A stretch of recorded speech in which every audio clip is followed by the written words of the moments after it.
Denis là, au Gino qui est venu avec toute l'église, les anciens qui sont là. Et surtout, merci au Seigneur d'être au milieu de nous. Amen. Et je crois que ce soir, eh bien, chacun d'entre nous, nous sommes venus ici écouter la parole de Dieu.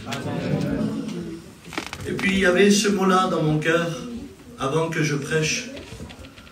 Peut-être que pour toi, il y a encore le silence de Dieu dans ton cœur. Le silence de Dieu dans ta situation.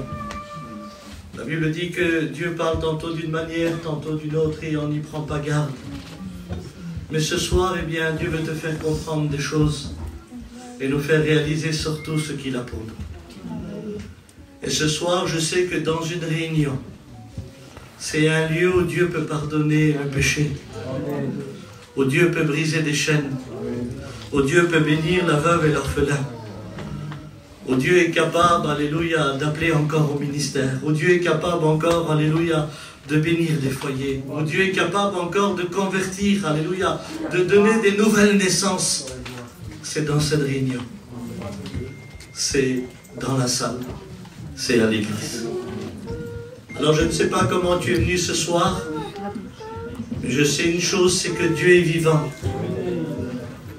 Et que certainement, je suis convaincu dans mon cœur, que même si personne t'a appelé à la réunion, il y avait une petite voix qui te parlait et qui te disait « Va à la réunion ce soir ».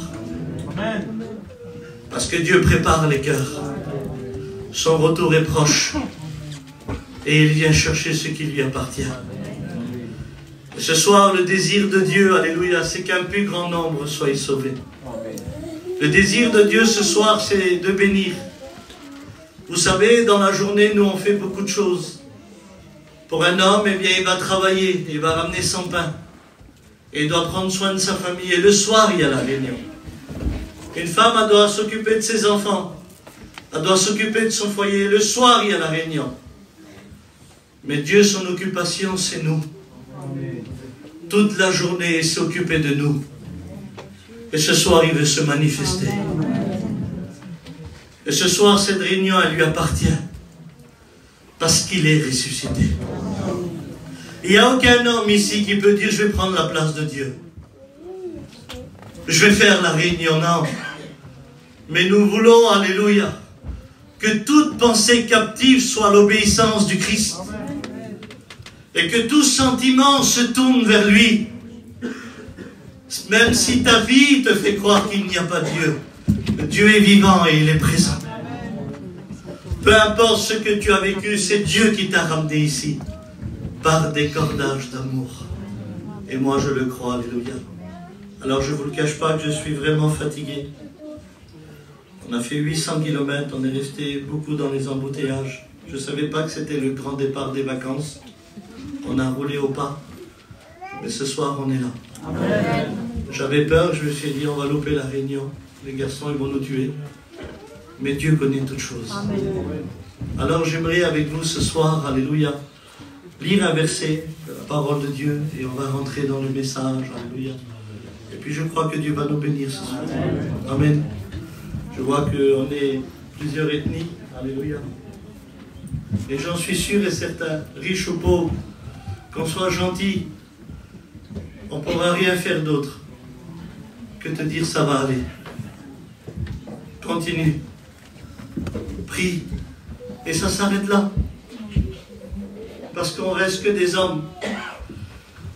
Mais celui qui a commencé l'œuvre en vous, la Bible dit qu'il la rendra parfaite. Vous savez, quand Dieu commence quelque chose, il n'abandonne pas le chantier aussi facilement. S'il a commencé quelque chose dans ton cœur, il le rendra parfait. S'il a commencé quelque chose dans ton foyer, il le rendra parfait. Si Dieu a commencé, il n'abandonne pas le chantier. Alléluia. Est-ce que vous le croyez? Alors le diable va te faire croire que Dieu t'a abandonné. Je vais te dire pourquoi tu vas croire ça. Parce que les paroles de ta femme qui dit t'es méchant, t'es pas vrai, t'es faux. Puis ça te blesse dans ton cœur. Puis c'est dit c'est vrai. C'est vrai, je suis pas vrai. Et quand tu sens un sentiment que tu n'es pas vrai, alors tu te sens abandonné de Dieu. Et parfois dans la famille, il y a des paroles qui blessent, qui font souffrir à l'intérieur de nous. Et j'aimerais vous dire quelque chose, que Dieu est capable d'effacer le tableau quand on est vrai avec lui.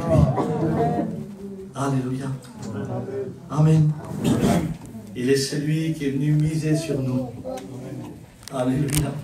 Comme ma femme vous a dit, quand je me suis marié, mon foyer était une catastrophe. On ne connaissait pas Dieu, elle connaissait Dieu. Mais Dieu est venu intervenir. Alléluia. Et il a misé sur ce foyer. Et il y a plein de foyers missionnaires ici ce soir. Que Dieu a misé sur ce foyer-là. On se dit, ça ne sert à rien, ils ne pourront pas.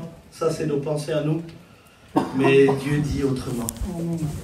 Et ce soir, j'aimerais vous prouver par la parole de Dieu que Dieu n'a pas dit son dernier mot sur ta vie, ni sur ta destinée. Et il est l'auteur de toute bénédiction.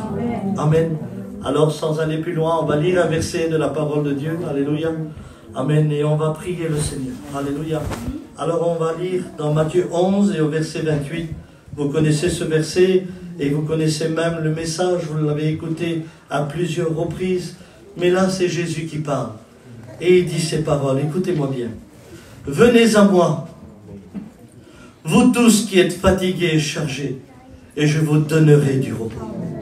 Prenez mon joug sur vous et recevez mes instructions, car je suis doux et humble de cœur, et vous trouverez du repos pour vos âmes. Écoutez la parole. Vous trouverez du repos pour vos âmes. Alléluia. Car mon joug est doux et mon fardeau est léger. Venez à moi. Alléluia. Vous tous qui êtes fatigués et chargés, parce que je vais vous donner du repos. Amen.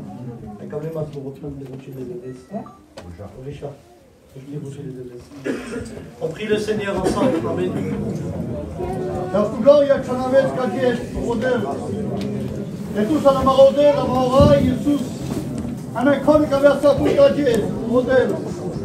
Mon âme te bénit, mon âme t'exalte, Seigneur.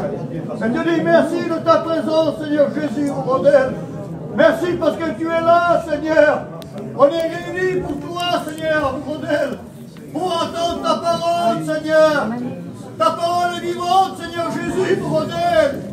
Elle frappe les cœurs, ta parole. On a besoin de toi, Seigneur. Étends tes mains sur ton serviteur. Parle à travers ton serviteur, Seigneur. Parle-nous, Seigneur. On a besoin de toi, mon modèle. Au nom de Jésus-Christ. Amen, Seigneur. Gloire à Dieu. Est-ce qu'on peut dire Amen? Amen. Voilà ce que la parole de Dieu nous dit, c'est qu'il y a 2000 ans en arrière, Jésus devant lui voit un peuple. Et quand il va le voir, vous savez, c'est pas nous. Nous, ça nous arrive souvent de fois. Quand on voit quelqu'un, on dit, je crois rien, lui. Je crois rien. Ils se prennent pour qui, eux? Ça, c'est nous. C'est notre regard à nous. Mais lui, la Bible dit qu'il est ému de compassion.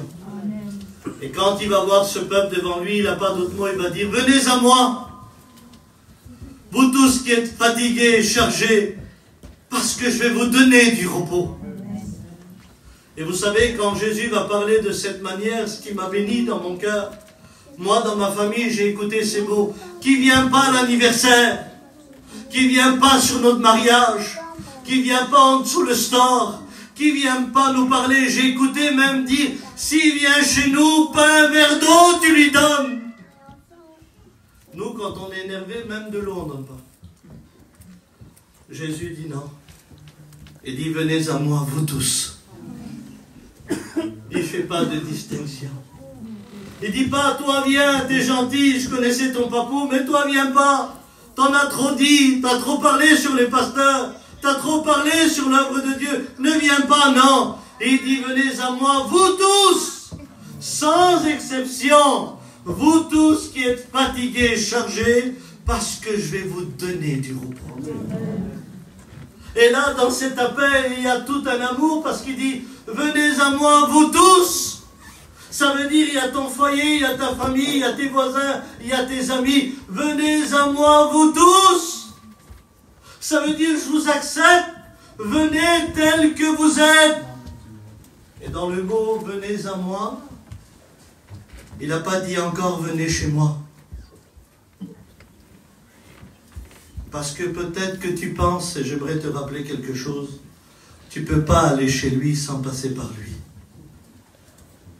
Si un jour tu désires aller chez lui, il faut passer par lui.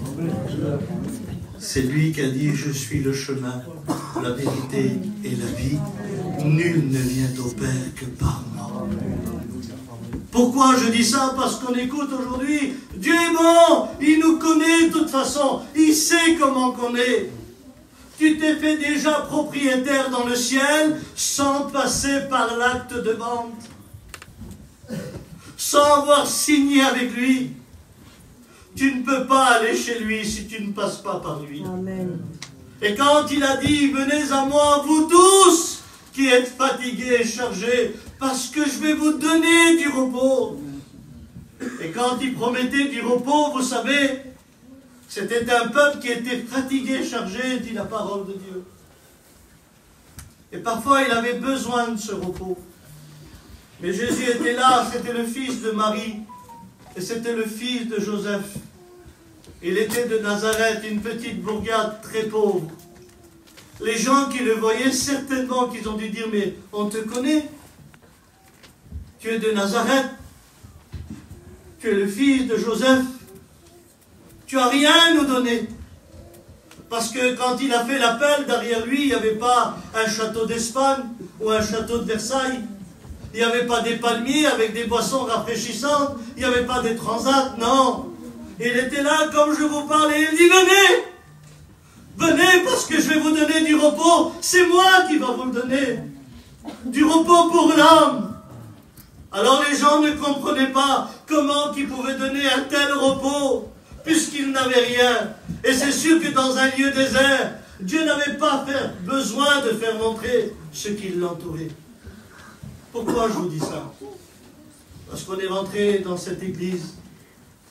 Peut-être que ce local, à tes yeux, il n'a rien pour te prouver qu'il te donne du repos.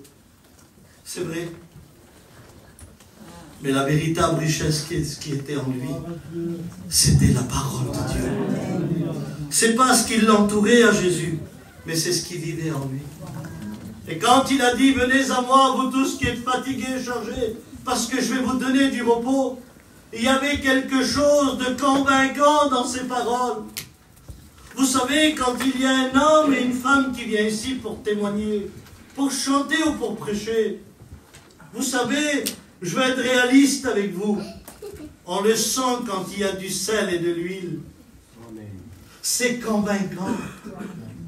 Quelqu'un qui chante et qui a l'onction de Dieu, on le sait qu'il y a une vie de Dieu derrière tout ça. On le sent, quelqu'un qui témoigne et qui a du sel. Quand tu dis, continue de parler, c'est convaincant, ça touche. Eh bien, quand on avait Jésus devant nous, il était rempli d'onction, rempli de sel. Amen. Il était celui qui convainquait les personnes à travers son message, à travers l'Esprit de Dieu. Et quand il parlait, les gens réfléchissaient à ce qu'il disait. Ils savaient que quand il ouvrait sa bouche, tout ce que sa bouche dit, son bras l'accomplit. Et tu étais attiré au message de Jésus. Alors il savait qu'il y avait quelque chose en lui que eux, ils n'avaient pas. Je ne sais pas vous ce soir, mais la réunion me fait réaliser qu'elle a quelque chose que moi je n'ai pas. Ici, tu ne fais pas exprès. Promène-toi avec un garçon riche. Tu vas te croire riche. En fait, tu es pauvre. Parce que tu es avec lui, tu vas te croire. Parle avec quelqu'un qui parle du matériel. Toi, tu n'as rien, mais toi aussi, tu connais. Moi, je connais aussi les autoroutes. Je connais aussi les campings. Et pourtant, tu n'as rien. Parce que tu vas faire croire aux autres que toi aussi, tu es. Mais ici, c'est impossible. Parce que les yeux de Dieu voient tout. Amen. Et il connaît tout. C'est le seul endroit où je ne peux pas tromper Dieu. C'est le seul endroit où je ne peux pas mentir à Dieu. C'est le seul endroit où Dieu voit tout et il sait tout. Alors j'aimerais te dire ce soir, ne résiste pas. Mais fais-lui totalement confiance. Amen. Il connaît ton cœur. Alléluia. Et quand il a dit, venez à moi, vous tous qui êtes fatigués et chargés, parce que je vais vous donner du repos, ce jour-là, il n'a pas parlé du physique. Il n'a pas appelé des hommes avec des sacs à grabat et des femmes avec des valises pleines, fatiguées, non. pas de cette manière-là. Quand Jésus parlait, il parlait au cœur. Il parlait à l'âme. Il parlait aux personnes qui avaient vécu des drames.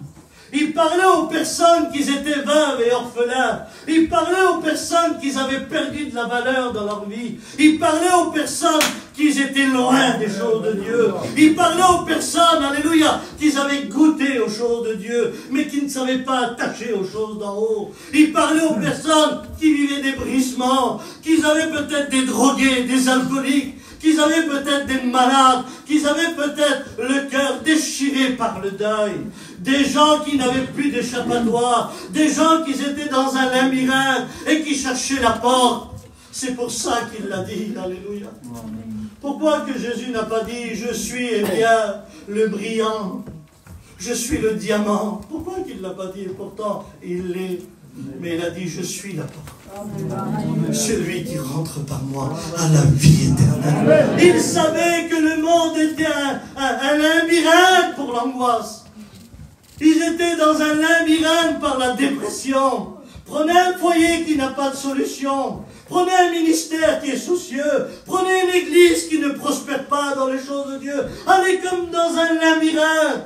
Comme l'inconverti qui n'arrive pas à rencontrer la vérité, le rétrograde qui ne peut pas venir, il est dans un labyrinthe et il cherche la porte. Ce soir, il est la porte. Adieu. On peut y venir, on peut ouvrir et on peut rentrer. Alléluia. Alors, il n'a pas appelé des hommes fatigués, chargés physiquement, mais moralement. Et j'avais une petite pensée dans mon cœur, ça fait plusieurs années que je la dis, je n'ai pas d'autre, et je vais expliquer celle que j'ai dans mon cœur. Quand Jésus les a appelés, moi je vois cet appel comme ça. Vous avez vu un enfant de 4 ans, 5 ans, qui court? Un petit enfant agité comme les autres, comme à nous là, qui tombe et qui se relève et qui se font mal toute la journée. Eh bien je vois cet appel comme ça, un enfant qui tombe, et parfois il se blesse. Qu'est-ce qu'on fait? On va le chercher, on le lève, on voit que c'est pas trop grave, il y a une petite égratignure, mais il pleure le petit. Et regardez qu'est-ce qu'on dit nous, pour qu'il ne pleure plus. Je t'emmène au McDo. Je t'achète des bonbons. Je t'achète la petite voiture que je t'ai pas pris l'autre fois à 30 €, je te l'achète. Et le petit, il écoute McDo, bonbons, voiture, il essuie ses larmes. Il a oublié qu'il est tombé, qu'il était en sang, et il dit emmène-moi.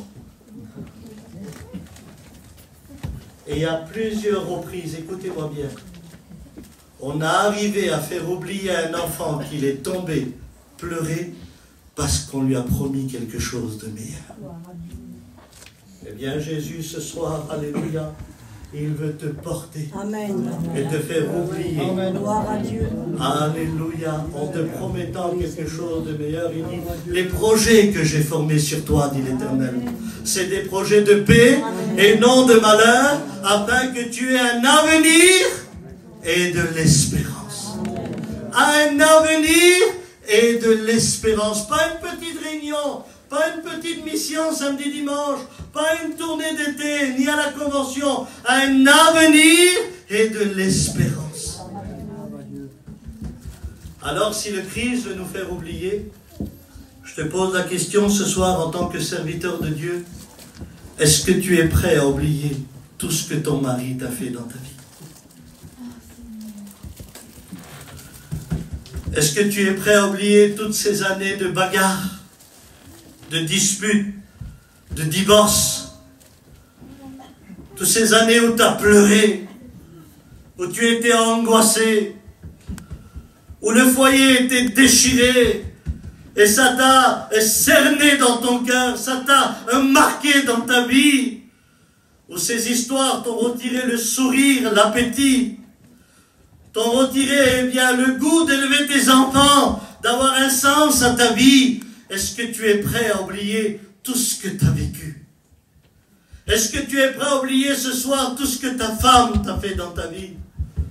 Toutes ces guerres entre beaux-frères, entre belles-sœurs, toutes ces années où il a fallu que tu pars et que tu quittes des régions et des terrains désignés, où il a fallu que tu vends même tes affaires pour avoir la paix. Jusqu'à aujourd'hui, tu ne l'as pas parce que tu n'arrives pas à oublier ce qu'on t'a fait. Est-ce que tu es prêt à oublier ce qu'on a dit sur ta fille, qu'on l'a salie sur les réseaux sociaux et qu'on lui a mis une renommée sur le dos? Est-ce que tu es prêt à oublier tout ce que les gens t'ont fait? Est-ce que tu es prêt à oublier ce soir ce que ton frère t'a fait, ce que ton père t'a fait, ce que ta propre mère t'a fait, qui t'a élevé? Est-ce que tu es prêt à oublier tout ce que ta famille t'a fait? Est-ce que tu es prêt à oublier, toi, qu'on t'a promis le mariage et qu'on t'a abandonné en cours de route et qu'aujourd'hui tu es une fille détruite et que tu veux te venger et que tu n'as plus le goût de vivre? Est-ce que tu es prêt à oublier toutes les fois où tu as voulu te couper les veines, te ôter la vie, te faire du mal? Est-ce que tu es prêt à oublier tout ce que le péché t'a fait vivre pendant tant d'années, pendant tant de mois? Est-ce que tu es prêt à oublier tout ce qu'on t'a fait vivre? Est-ce que tu es prêt à oublier? Parce que si tu es prêt à oublier, Dieu peut agir dans ton cœur. Il est prêt à agir. Mais est-ce que tu es prêt à oublier? Tu sais pourquoi je te dis ça? Parce que si tu n'oublies pas, tu ne vis pas. Si tu pourras vivre, tu pourras fêter Noël le jour de l'an. Tu pourras partir en vacances. Tu pourras même faire le tour du monde en canoë si tu veux. Si tu n'oublies pas, tu ne vis pas. C'est quelque chose qui te poursuit à l'intérieur de toi. C'est quelque chose qui est dans tes entrailles. C'est quelque chose qui te poursuit depuis des années. Et c'est quelque chose qui te fait mal parce que tu n'as jamais arrivé à oublier tout le mal qu'on t'a fait. Ça fait maintenant 10 minutes que je prêche. Pendant 10 minutes, vous étiez assis et vous m'écoutez, mais vous n'étiez plus là. Pendant 10 minutes, vous n'étiez plus là. Parce que vous vous êtes rappelé de tout ce qu'on vous a fait dans votre vie. Parce que vous vous êtes rappelé des moments les plus durs de votre vie. Parce que vous vous êtes rappelé de tous les moments qu'on vous savait vivre dans votre propre vie. Et qu'aujourd'hui, tu es à la réunion, tu peux frapper des mains, tu peux même chanter.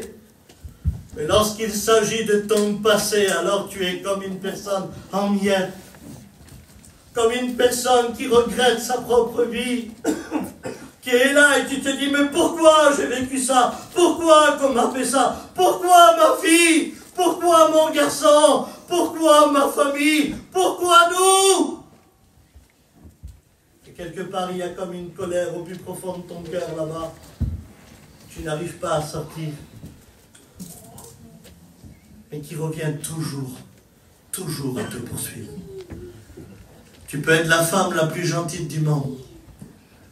La mamie la plus gentille du monde qui a des bonbons dans sa poche. Tu te lèves le matin devant ta tasse de café quand le ciel s'ouvre. Il suffit d'une seconde de quelque chose qu'on t'a fait que tu n'as jamais oublié qui va traverser ton esprit et qui va détruire ta matinée. Qui va détruire ta journée. Tu n'as plus envie de sourire, tu n'as plus envie de parler, tu n'as plus envie de faire à manger. Parce que cette pensée, elle a traversé ton esprit et elle a détruit ta journée. Parce que tu t'es rappelé de ce qu'on t'a fait, tu t'es rappelé de ce qu'on t'a fait vivre. Et ça te paralyse. T'aurais donné des millions pour revenir en arrière. T'aurais donné tout ce que t'as pour revenir en arrière. Mais tu ne peux pas. Alors le poids est tellement grand que la vie devient difficile et amère. Tu peux être l'homme le plus gentil du monde, celui qui dépanne tout le monde, le papou le plus gentil du monde. Tu te lèves le matin quand le ciel s'ouvre, une seconde, ça traverse ton esprit et ça détruit ta journée. Tu n'as plus envie d'aller travailler, tu n'as plus envie de manger. Et quand tu te mets en colère, tu vas déterrer des dossiers qui a longtemps qu'ils étaient enterrés chez toi. Tu es capable de dire, et ton frère, tu te rappelles, et hop, la dispute commence. Et elle est là, elle prend déjà des antidépresseurs. Elle est là, elle a l'amertume dans l'âme, elle ne sait plus comment faire. Elle vit parce qu'elle a des enfants, mais si tu n'as pas d'enfants, tu te laisses mourir. Parce que tu n'as plus le goût à la vie. Parce qu'on t'a amputé. Il te manque comme quelque chose dans ton corps. Tu es comme handicapé à ton avenir merveilleux. Et tu te dis, de toute façon, ma vie est foutue. Il n'y a plus rien à faire. Il n'y a plus rien à espérer. Alors quand ça passe, ça va. Mais pour certains, ça s'est bloqué juste ici. Et quand la pensée, elle se bloque là, alors on devient malade des nerfs, dépressif, lunatique, anxieux. Un jour bien, un jour mal. Et tu ne le comprends pas. Un jour, tu es trop bien. Tu es heureux. Le lendemain, c'est comme si que les ténèbres, ils sont devenus propriétaires chez toi. Tout est sombre. Tout est triste. On dirait que tu étais là et puis sans solution. Parce que ça s'est bloqué là. Et quand la pensée, elle se bloque là, alors le monde, il a fait exister des choses pour qu'on oublie. Vous savez ce qu'il a fait le monde quand il a vu que les gens, la pensée s'est bloquée ici? Il a fait exister l'alcool. Alors l'alcool c'est terrible, vous allez peut-être rigoler. Tu n'as jamais dansé. Tu bois, tu es le plus grand danseur du monde. Parce que tu vas oublier qui tu es. Tu vas oublier que tu n'étais pas un danseur. Tu vas oublier que tu étais quelqu'un de brisé. Alors tu vas boire. Et quand tu vas boire, tu vas faire des choses que tu n'as pas l'habitude de faire. Et c'est l'alcool qui te pousse à être quelqu'un d'autre. Mais les gens oublient, c'est que l'alcool s'évapore, il faudra recommencer.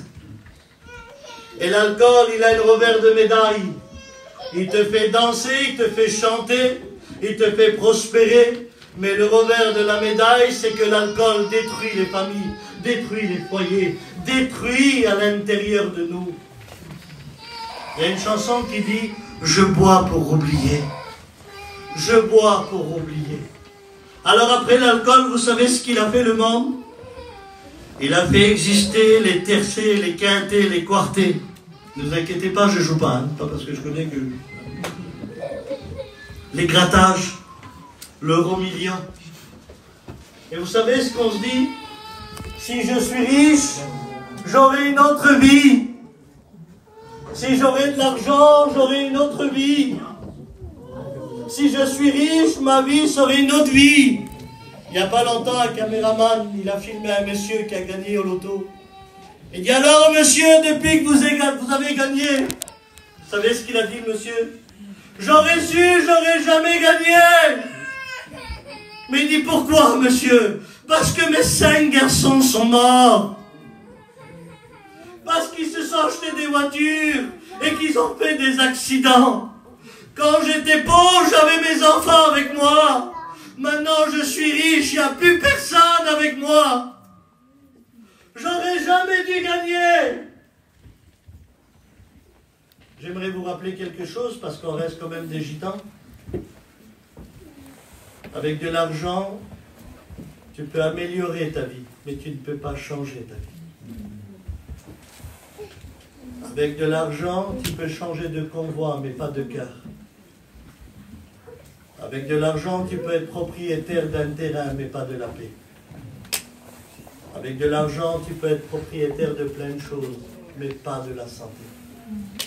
Il n'y a pas longtemps, et c'est une histoire vraie, à Villejuif, à Paris, il y a un riche Saoudien qui est venu pour son fils qui était atteint de la maladie. Et il a dit au docteur, « Docteur, je suis milliardaire. Je vous paye le prix qu'il faut. Est-ce que vous pouvez guérir mon cœur brisé ?» Et le docteur dit, « Moi, non. Je ne peux rien faire pour les cœurs brisés. Mais on m'a dit que tout en bas au sous-sol, il y a des pasteurs Vie et Lumière qui font des réunions. Ils disent que leur Dieu guérit les cœurs brisés. » Il était prêt à payer, mais rien ne pouvait changer. Alors on a fait exister aussi les antidépresseurs, des petits cachets qu'on prend pour dormir, parce qu'on ne veut pas affronter notre passé. On ne veut pas affronter nos douleurs et nos peines. On ne veut plus affronter ce qu'on a vécu. Et on prend des antidépresseurs pour dormir, mais il faudra se réveiller. Tu ne peux pas dormir toujours. Il faudra se réveiller.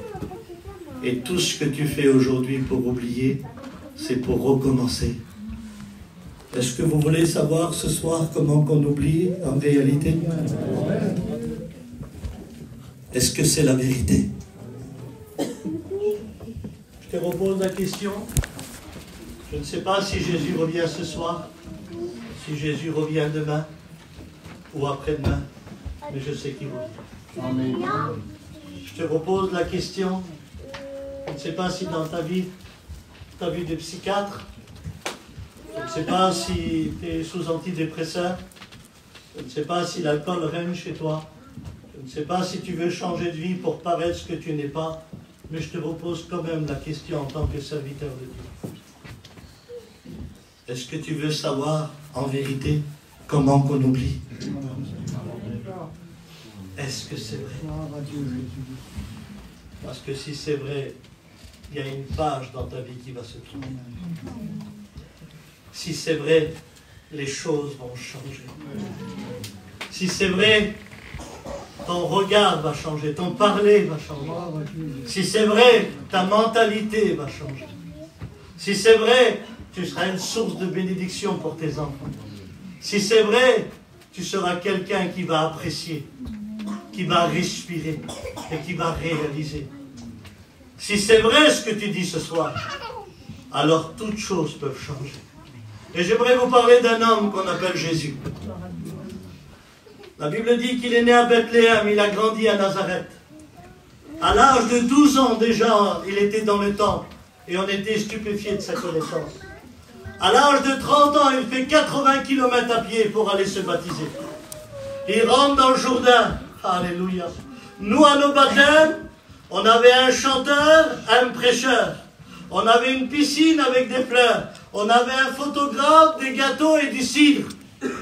Lui, à son baptême, le Saint-Esprit descend sous une forme de colombe. Amen. Le ciel s'ouvre et une voix se fit entendre. Amen.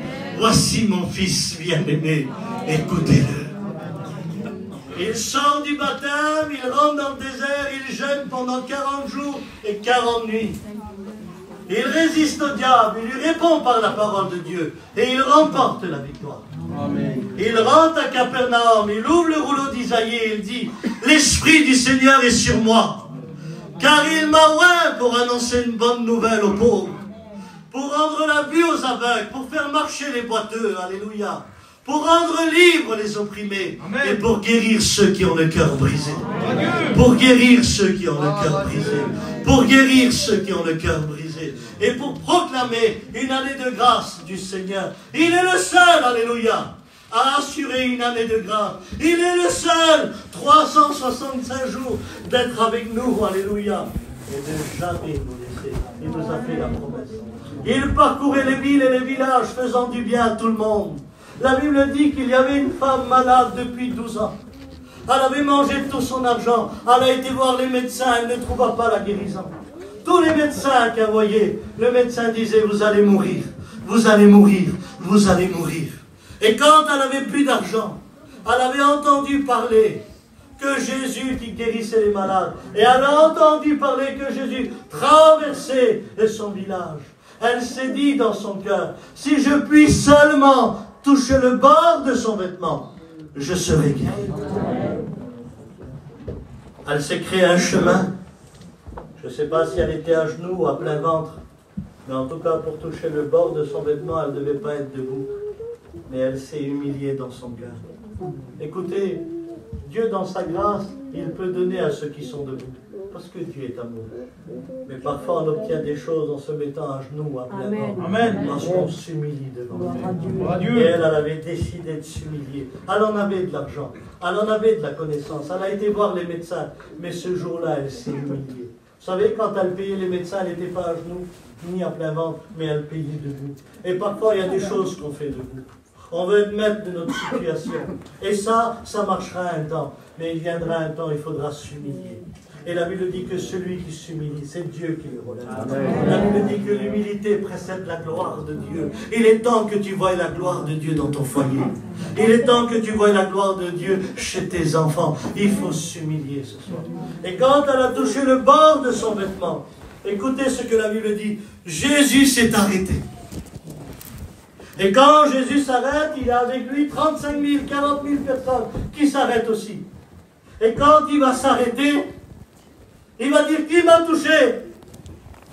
Qui m'a touché? Et les disciples le regardent et disent, mais Seigneur, tu demandes qui t'a touché?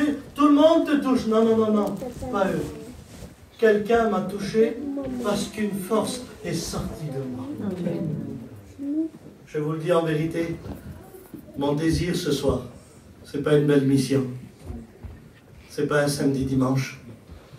Ce n'est pas une salle remplie. Mon désir ce soir, c'est que Jésus s'arrête dans ton foyer. C'est que Jésus s'arrête à ta maladie. C'est que Jésus s'arrête à ton problème. Jésus dit, qui m'a touché? Réunion à nous. Qui a prêché? Ça vous a jamais arrivé quand vous avez loupé une réunion? C'est qui a prêché? C'est qui a chanté? On donne toute la valeur aux hommes. Vous voulez une véritable réunion? Il faut que Jésus dise dans la réunion qui m'a touché. Et pas qui a prêché ou qui a chanté. On est trop accro aujourd'hui de qui a prêché ou qui a chanté. Il faut qu'on cherche la faveur de Dieu. Il faut que Jésus dise dans nos réunions qui m'a touché et pas qui a prêché ou qui a chanté. T'as pris le CD, tu l'as enregistré? Non. Le temps est venu que dans nos réunions, il faut que Jésus dise qui m'a touché. C'est moi, Seigneur. C'est moi qui t'a touché. Va, femme. Ta foi t'a guéri. Va en paix. Alléluia. Il parcourait les villes et les villages faisant du bien à tout le monde. Il était celui qui a fait des miracles. Et je ne voudrais pas m'étendre sur les miracles parce qu'on n'aurait pas le temps. Mais il était celui qui guérissait, qui bénissait et qui ressuscitait les morts. Alléluia. Il était ce Jésus merveilleux. Au bout de 3 ans et demi, maintenant on va voir. Parce que moi j'écoute souvent quand on parle avec les chrétiens. Moi j'oublierai jamais ce qu'ils m'ont fait. Moi j'oublierai jamais ce qu'ils m'ont dit. Moi j'oublierai jamais ce qu'ils nous ont fait. Qu'ils restent dans leur coin et moi dans le mien. Qu'on se voit plus. Et des fois j'écoute. Tu ne sais pas ce que j'ai vécu. Tu ne sais pas ce qu'on a passé. C'est vrai, moi je ne sais pas. Mais celui qui est vivant, il le sait. Il sait ce que tu as vécu. La Bible dit dans le jardin de Gethsémane, Jésus, alléluia, Jésus glorieux, l'agneau de Dieu qui ôte le péché du monde. On va le vendre pour 30 pièces d'argent, qui représente aujourd'hui 20 euros. On va vendre Jésus pour 20 euros. Et celui qui l'a vendu vient l'embrasser sur la joue et vient le livrer. Et Jésus voit celui qui l'a livré, il ne dit pas un mot. Et quand je vois ça, je suis étonné parce que dans ma famille, je connais 2 frères qui ne sont pas parlés 20 ans à cause d'une gourmette en or. 20 ans, 2 frères, ils ne se sont pas parlés pour une gourmette en or. Je connais un père qui a renié sa fille pour un violon. Parce qu'il lui a volé l'archer et il l'a vendu une fortune.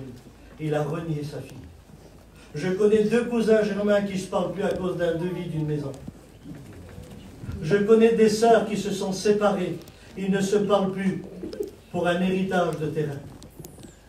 Je connais des familles déchirées pour de l'or et de l'argent. Des frères et sœurs qui ont grandi ensemble puissent se parler pour une bague ou une chaîne. Jésus se fait vendre et se fait livrer. Il ne dit pas un mot. Mais qui est cet homme? La Bible dit qu'on vient le chercher. Une escorte romaine vient le chercher. Certains disent 600 hommes, 400 hommes ou 200 hommes. On va dire 200 hommes. La Bible dit ils vont le lier. Ils vont l'enchaîner. Et quand ils vont le lier, ils vont le bousculer. Et ils vont lui mettre des soufflets au visage. Vous savez ce que c'est des soufflets au visage? Ça, c'est une gifle. Ça, c'est un soufflet. 200 hommes en train de lui mettre des soufflets au visage, sans pitié. Avez-vous vécu cela? Non, moi non plus. Est-ce que 200 hommes sont venus vous chercher? Est-ce que vous avez été vendus? Non, et moi non plus. Lui, il l'a vécu. La Bible dit qu'on lui a mis un sac sur la tête. Et chaque homme qui frappait à tour de rôle, sans pitié, lorsqu'on le frappait, on disait, si tu es prophète, devine qui t'a frappé. Et devine, on se moquait de lui en le frappant. Avez-vous vécu cela? Non. D'ailleurs, quand on a retiré le sac de sa tête, la Bible dit que son visage était comme un caillou. Il n'avait même plus la silhouette d'un homme tellement qu'on l'a frappé. Il n'avait même plus la silhouette d'un homme, vous le comprenez? Son visage était comme un caillou. Ceux qui le regardaient faisaient ça sur Jésus. On leur dit, c'est pas possible, mais c'est qui a fait ça? On a tellement labouré son dos. La Bible dit qu'on pouvait compter ses os. Le psaume dit qu'on pouvait compter ses os, tellement qu'on a labouré son dos. Avez-vous vécu cela? Non, moi non plus. On lui a craché au visage. On lui a arraché la barbe. On l'a traité de démon. Avez-vous vécu cela? Non, et moi non plus. Voilà un homme qui aurait pu dire, toi, j'oublierai jamais. Regarde mon visage, comment qu'il est à cause de toi. Et toi, tu m'as craché au visage. Et toi, tu as labouré mon dos. Et toi, tu m'as vendu. Et il aurait pu le dire. J'envoie mon Père, j'envoie des anges pour vous détruire. Mais non. Vous savez ce qu'il a fait, Jésus? Quand il a pris la croix et qu'il est monté à Golgotha, la première parole qu'il va dire, c'est Père, pardonne-leur, car ils ne savent pas ce qu'ils font. Maintenant, je réalise, alléluia, que quand tu veux oublier ce qu'on t'a fait, c'est à la croix qu'il faut venir. Maintenant, je réalise ce que l'apôtre Paul avait dit. J'ai crucifié la chair avec toutes ses passions et tous ses désirs. Et il dit, aujourd'hui, ce n'est plus moi qui vis. C'est plus moi, mais c'est le Christ qui vit en moi. Christ en nous, l'espérance de la gloire. Voici, si le Fils vous a franchi, alors vous êtes réellement libre. Toutes choses anciennes sont passées et toute chose est redevenue nouveau. Si le Christ vous a franchi, alors vous êtes réellement libre. J'aimerais vous dire ça, et ça va venir vos cœurs. Venir à la réunion, c'est oublier 1h30. Aller à la convention, c'est oublier 15 jours. Tourner en mission, c'est oublier 3 mois. Venir à la croix, c'est oublier pour la vie. Gloire à Dieu. Gloire à Dieu. Venir à la croix, c'est oublier pour la vie. Amen. Et c'est là que tu dois oublier. Et j'aimerais te le dire en tant que serviteur de Dieu ce soir, ne laisse pas ton passé détruire ton avenir. Car les décisions d'aujourd'hui béniront tes jours de demain.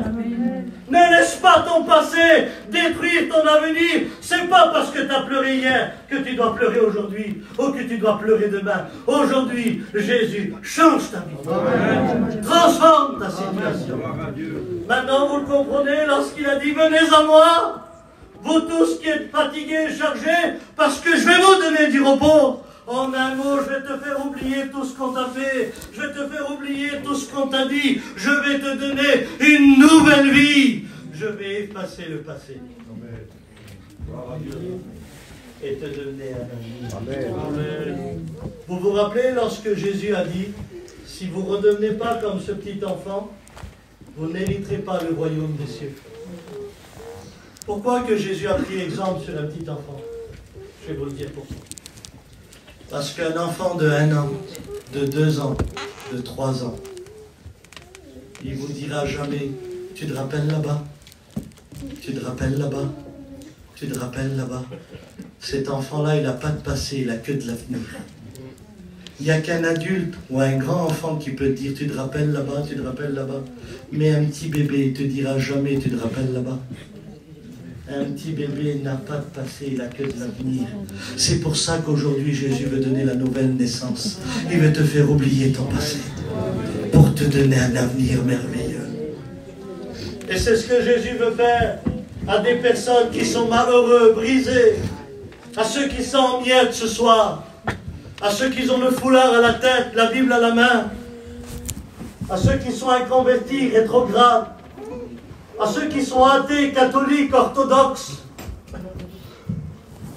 Peut-être que chez toi, on t'appelle alcoolique, drogué, dépressif. Jésus dit que tu es fatigué, chargé, que tu as besoin de repos. Peut-être qu'on te dit jalouse, destructeuse de foyer. Peut-être qu'on t'a donné des noms. Mais Jésus dit que tu es fatigué, chargé, que tu as besoin de repos. Et vous savez, l'appel de Jésus, c'est simple. Isaac, lève-toi et lève là-bas. Quand Jésus a appelé, il n'a pas dit « Venez à moi, vous tous qui avez 3 châteaux en Espagne ». Non, c'est bien choisir ça. Donc je ne peux pas venir, ça s'appelle les riches. Non, il n'a pas dit ça. Venez à moi, vous tous les saints, qui n'ont jamais péché, qui est gentil. Non, Seigneur, j'ai fait les 1000 misères. Jésus savait comment appeler les personnes. Il a dit, venez à moi, vous tous qui êtes fatigués, chargés, avec un lourd passé, avec des vies détruites, avec des passés détruits, marqués au fer rouge, tellement que tu es blessé, tellement que tu es humilié. Et lui, c'est l'avenir.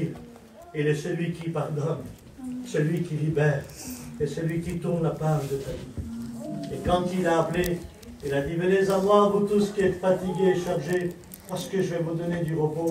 L'appel de Jésus, c'est ça. Amen.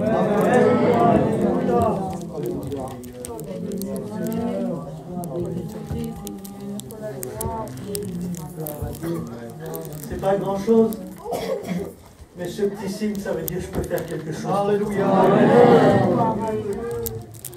Si je te prends dans les bras, gloire à Dieu, j'ai une solution.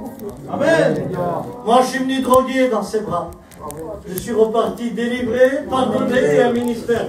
Amen. Je suis venu malheureux. J'avais des larmes aux yeux. Je suis reparti avec la joie. Gloire à Dieu. Retirez un petit bébé qui tient sa mère ou son père et faites ça au petit bébé. Il ne viendra jamais. Tu pourras lui proposer le meilleur, il ne viendra pas. Il est dans les bras de son père. Eh bien, c'est ça, une personne qui est blessée, qui vient dans les bras de Jésus. Même si le monde te fait ça, tu ne viendras plus. Alors ce soir, Jésus nous appelle. Et il nous appelle dans ses bras d'amour. Par contre, je suis obligé de te le dire. Si tu ne viens pas dans ses bras, lui, ce soir, c'est la pharmacie qui va ouvrir ses bras. C'est l'alcool, c'est la drogue, c'est la jalousie, c'est le péché. Les bras du monde, ils sont remplis de lumière. Il y a 6000 ans qu'ils attirent l'homme. Mais tous les foyers qui ont été dans les bras du monde, ils ont été broyés. Ils ont été détruits parce qu'il n'y a pas d'amour dans les bras du monde. En revanche, les bras qui ont été crucifiés, où le sang a été versé, ils sont remplis d'amour. Il y a combien de temps que personne te prend dans les bras? Tu sais consoler tes enfants et tu ne sais pas te consoler à toi.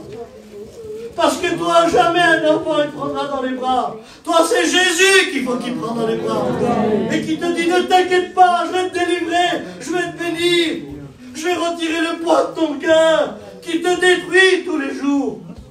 Et quand on est dans ses bras, on est capable de lui dire pardon, Seigneur. Amen. Pardon, Jésus. Par contre, ce qui est merveilleux avec Jésus, c'est que si tu viens dans ses bras, tu peux repartir comme tu veux. Mais pour moi, ça m'étonnerait que tu repartes. Il y a trop d'amour.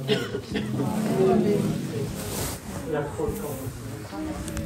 Il connaît les douleurs les plus profondes.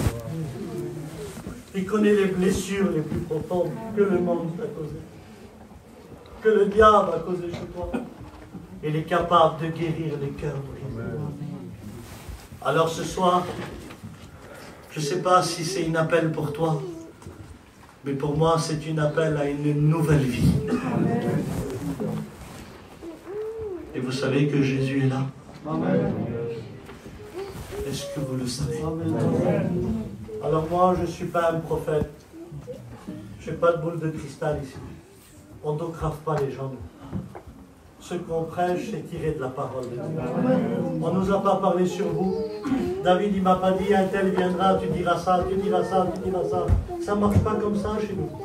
Nous, on prêche la parole de Dieu. Alléluia. Et quand on parle, alléluia. C'est par l'Esprit que les hommes ont parlé de la part de Dieu. Poussés par l'Esprit. Et ce soir, si ta vie a été dévoilée, si tu as les larmes aux yeux, c'est parce que Dieu t'a parlé. Amen. Si aujourd'hui tu as pris la décision de tourner la page et d'oublier ce qu'on a fait à ta famille, d'oublier ce qu'on a fait à tes enfants, d'oublier ce qu'on a fait à toi, toi qui veux te venger, tu ne sais pas comment, viens dans ses bras. Alors je te pose la question ce soir. Toi qui es là, chrétien ou pas chrétien, baptisé ou pas baptisé, à toi qui es là et qui voudrais réellement, alléluia, réaliser que Dieu peut tout faire, alors je te pose la question ce soir, pas une minute, c'est trop long. Une demi-seconde, je ne sais pas si ça existe. Qui voudrait venir dans ses bras d'amour? Moi, je voudrais ce soir. Lève ta main maintenant et on va prier pour toi. Alors j'aimerais que toutes les personnes qui ont levé leurs mains se mettent debout maintenant. Au Boston avait être sur un cantique, alléluia. Levez-vous maintenant.